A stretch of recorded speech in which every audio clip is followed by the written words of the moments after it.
તમારી પર્સનલ ઓળખાણ નહીં આપતા આપણે યુટ્યુબમાં મૂકતા હોય છે, શું પૂછવું છે બોલો. સાહેબ હવે અમારે એવું છે, મારા દાદાને 8 ભાઈ હતા. હમ ત્યારે મારા દાદાના જે અમારા દાદા છે એમને ભાગ પાડી દીધા હતા. એમની પાસે 300 વીઘા જમીન હતી તો બધા ભાઈને 30 32 વીઘા બરાબર. તો મારા પપ્પાને એવા પણ છે એટલે એ લોકોએ અત્યાર સુધી કાંઈ કર્યું નહીં. હવે અમારે જે આંબલીવાડી કહેવાય છે ને એ અમારી પાસે આમ 7 12 અને 8 પ્રમાણે 13 વીઘા છે. પણ અમારો કબજો અમે જે જમીન વાવીએ છીએ ને 10 વીઘા જ છે. આખી હિસ્સા માપણી કરાવવી પડે અને હિસ્સા માપણી કરાવો એટલે તમારી ઘટતી જમીન એમાંથી નીકળે. દેવા રાજી હોય તો સરળતાથી થાય, નહીંતર સિવિલ કોર્ટમાં જવું પડે, લાંબી પ્રક્રિયા છે. હાલો બીજો પ્રશ્ન પૂછો. ઓકે, અને બીજું એ છે કે મારા બાપુજી ને અમારા દાદા છે ને એમાં સર્વે નંબર અલગના કારણે એમના ભાગમાં 7 વીઘા, એમના ભાગમાં જે ભાગ આવ્યો છે ને એ 7 વીઘા છે અને અમારા ભાગમાં 6 વીઘા. તે અડધા ભાગ માટે અમારે શું પ્રોસેસ કરવી? એમાં અમે વાવીએ તો અમે જ છીએ.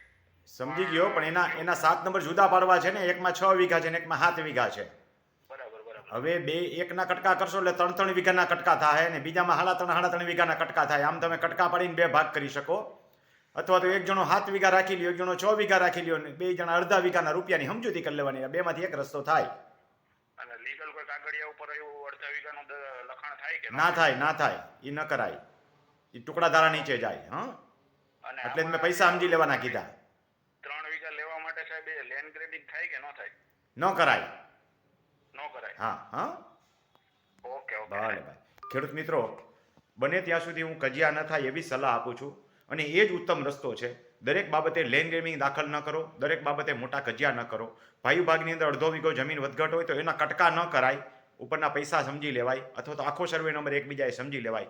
પ્રેક્ટિકલ રસ્તા ઉકેલ શોધશો તો તકલીફ ઓછી ઊભી કરશે. યુટ્યુબની અંદર જે રમણીકભાઈ કોટડિયા લખજો, એટલે આવી લોટ ઓફ માહિતી હું આપું છું. ઉપરાંત ખેડૂતોને ફોનમાં જે સર્વિસ છે એ વિનામૂલ્ય છે, પરંતુ કોઈએ ડાયરેક્ટ ફોન કરવાના થતા નથી.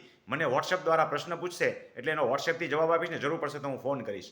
કોઈ વ્યક્તિને જરૂર પડશે તો રૂબરૂ મળશે, અથવા કોઈ વ્યક્તિને તાલીમ કેમ્પમાં આવવું હોય તો યાદ રાખજો, તાલીમ સેવા છે એ વિનામૂલ્ય નથી. એમાં આપણે ટોકન ચાર્જ લઈએ છીએ, પણ આમ એક પ્રકારની સેવા છે. પણ જ્યારે એમાં ચાર્જ લેતા હોય એટલે સેવા ન કહી શકાય. પરંતુ એ ઉત્તમ સેવા એટલા માટે થઈને છે કે જે ખેડૂતોના આવા નાના મોટા પ્રશ્નો હોય ને લાખો રૂપિયામાં ખર્ચાઈ જતા હોય, એને બદલે તાલીમ કેમ્પમાં આવી જાય તો મોટાભાગે પોતાના કામ જાતે કરતા થઈ શકે છે. અને આવા લોટ ઓફ કામ આપણે શીખવાડીએ છીએ, અને એટલે જ મારા તાલીમ કેમ્પ જે છે 2 થી 3 દિવસની અંદર ફૂલ થઈ જાય છે.